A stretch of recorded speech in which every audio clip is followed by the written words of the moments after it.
नमस्कार मंडळी, कसे आहात सगळे? छानच असाल नक्कीच. 8 मार्चला आता महिला दिन आलेला आहे.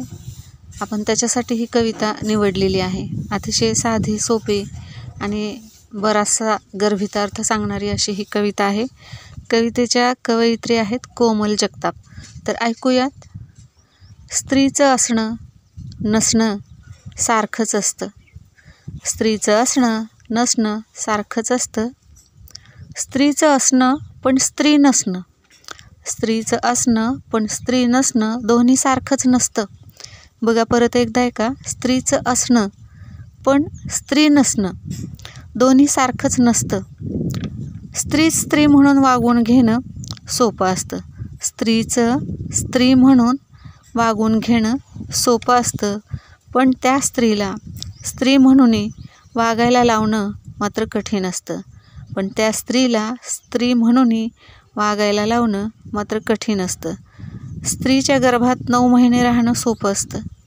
स्त्रीच्या गर्भात 9 महिने राहणं सोपं असतं, पण तेच स्त्रीच्या डोळ्यांनी बघितलेल्या नव्या जन्माचं मोठं पर्व असतं. पण तेच स्त्रीच्या डोळ्यांनी बघितलेल्या नव्या जन्माचं मोठं पर्व असतं. जरी स्त्रीला भातुकलीचा खेळ आवडला, अतिशय सुंदर अशा ह्या ओळी आहेत. जरी स्त्रीला भातुकलीचा खेळ आवडला तरी आकाशात उडणारं विमान मात्र तिला हवं असतं. तरी आकाशात उडणारं विमान मात्र तिला हवं असतं. परत एकदा. जरी स्त्रीला भातुकलीचा खेळ आवडला तरी आकाशात उडणारं विमान मात्र तिला हवं असतं. आणि आजकालच्या युगामध्ये, आधुनिक युगामध्ये स्त्री ते मिळवते सुद्धा, तिची इच्छा पूर्ण करून घेते सुद्धा, असं मला वाटतं. कारण अगोदरच्या काळामध्ये एवढं स्त्रियांना म्हणजे स्वातंत्र्य नव्हतं, किंवा बाहेर जायची परवानगी नव्हत्या, किंवा शिक्षणाचा इतका गंध नव्हता. परंतु आता इतकंच काही उपलब्ध आहे.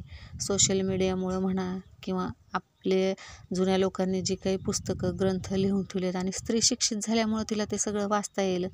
चांगल्या वाईटाची जाण तिला यायला लागली. त्याच्यामुळं आता ती जरी घरात असली तर कोणाला वाटत नाही की भरारी घ्यावी आकाशामध्ये म्हणून.